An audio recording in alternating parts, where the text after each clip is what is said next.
साथियों, चैलेंज करने का ऑप्शन आप लोगों को दिखने लगा होगा। ओके।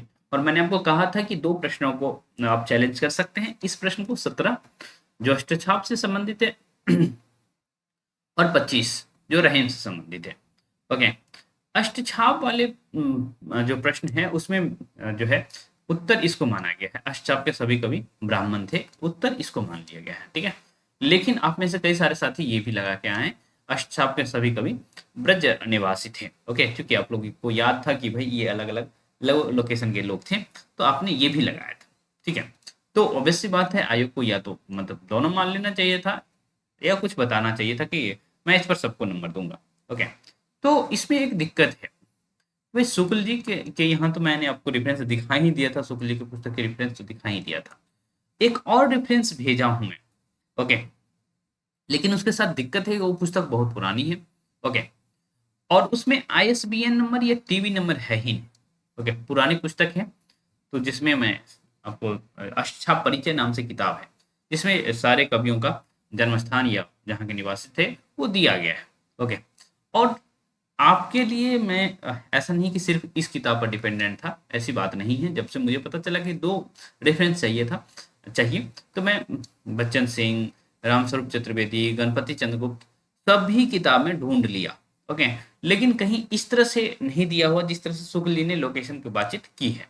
ओके। हाँ, इस किताब में दिया है, तो इस किताब के साथ दिक्कत यही है कि यहाँ आईएसबीएन है ही नहीं या टीवी नंबर है ही नहीं, है ना। तो अब इसको किस तरह से किया जाए, इसके लिए भाई आप लोगों के पास यदि शुक्ल जी के अलावा और कोई रेफरेंस है तो आप मुझे बता सकते हैं, या जब तक समय है आपके पास तब तक मैं अपने एंड से कोशिश कर रहा हूँ कि कहीं से भी जो है आपको एक आईएसबीएन या टीवी नंबर वाला जो है पुस्तक मिल जाए। ओके।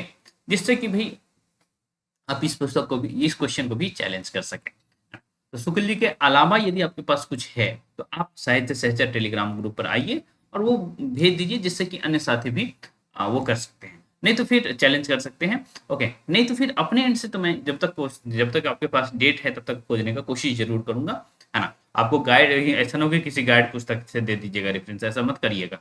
ओके। तो दो रेफरेंस चाहिए उन्हें और ऑथेंटिक किताब से चाहिए, इसीलिए आईएसबीएन नंबर मांगा जा रहा है। लेकिन पुरानी पुस्तकों में आईएसबीएन नंबर जो बहुत पुरानी है उसमें आईएसबीएन नंबर या टीबी नंबर है ही नहीं। तो ऐसा नहीं कि वो ऑथेंटिक पुस्तक नहीं होगा, वो भी ऑथेंटिक पुस्तक है, लेकिन इन्हें चाहिए आईएसबीएन वाला। तो अब हम क्या कर सकते हैं। ओके। बाकी जो प्रचलित किताबें हैं उनमें मैं ढूंढ लिया, उसमें नहीं है। हाँ, एक चीज और करते हैं कि भाई नगेंद्र की जो पुस्तक है, संपादित पुस्तक है, उसमें एक बार मैं देखूंगा, है ना। उस किताब को हालांकि माना जा सकता है, ऐसा नहीं है कि नहीं माना जा सकता है, तो उसको मैं एक बार देखूंगा, है ना। अभी ही देख लेता हूँ, 1 मिनट को वेट करिए। उसे गाइड पुस्तक हम लोग नहीं कहेंगे। जिंदगी में हमने कभी भी नगेंद्र की पुस्तक को ऑथेंटिक नहीं माना, और सच बताएं तो इस पुस्तक से बहुत ज्यादा राब्ता मैं नहीं रखता, क्योंकि सच में आप लोग जो बात कहते हैं कि संपादित पुस्तक है, ओरिजिनल पुस्तक नहीं है, लेकिन पुस्तक तो पुस्तक है ना। और अभी आपके काम आ सकती है ये पुस्तक, और अभी मैंने आपको कहा कि मैं देखता हूँ। तो देखिए, आपके लिए काम की बातें मिल गई हैं। एक तो आपको आईएसबीएन चाहिए था, है ना। तो आप पुस्तक का नाम आप देख ही लिए होंगे भाई, यही बोल सकते हैं, हिंदी साहित्य का इतिहास, संपादन डॉक्टर नगेंद्र, और ये बात लिख सकते हैं। ठीक है। और ये देखिए, आप आईएसबीएन नंबर भी दे सकते हैं इसका। ओके। तो आपके लिए अच्छी बात यह है कि आप आराम से इस क्वेश्चन को भी चैलेंज कर सकते हैं कि परमानंद दास जो है कन्नौज उत्तर प्रदेश के एक निर्धन कान्यकुब्ज ब्राह्मण परिवार में पैदा हुए थे। ठीक है। इसका मतलब ये हुए कि परमानंद दास कहाँ के निवासी हो गए, कन्नौज के। ठीक है। तो कन्नौज के निवासी हुए, ब्रज के निवासी तो हुए नहीं। और ये अष्टछापी कवि हैं, तो वो स्टेटमेंट, और साथ ही साथ शुक्ल जी का भी स्टेटमेंट मैं डाल दे रहा हूँ। ओके, ये शुक्ल जी की पुस्तक है, आपको दिख रहा होगा। ठीक है। और यहाँ आप देखिए आईएसबीएन नंबर आप देख सकते हैं शुक्ल जी का। ये देखिए आईएसबीएन नंबर आपको चाहिए था, ये हो गया। ठीक है। हालांकि इसका भाई ओरिजिनल जो मतलब अक्षाप परिचय है उसमें भी वही चीज है।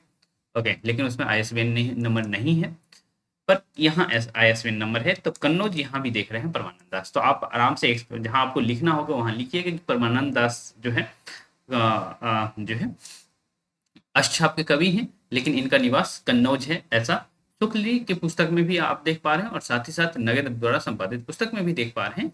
आप आराम से लिखिएगा, और मुझे उम्मीद है कि आपका एग्जामिनर इस चीज को कंसिडर करेगा।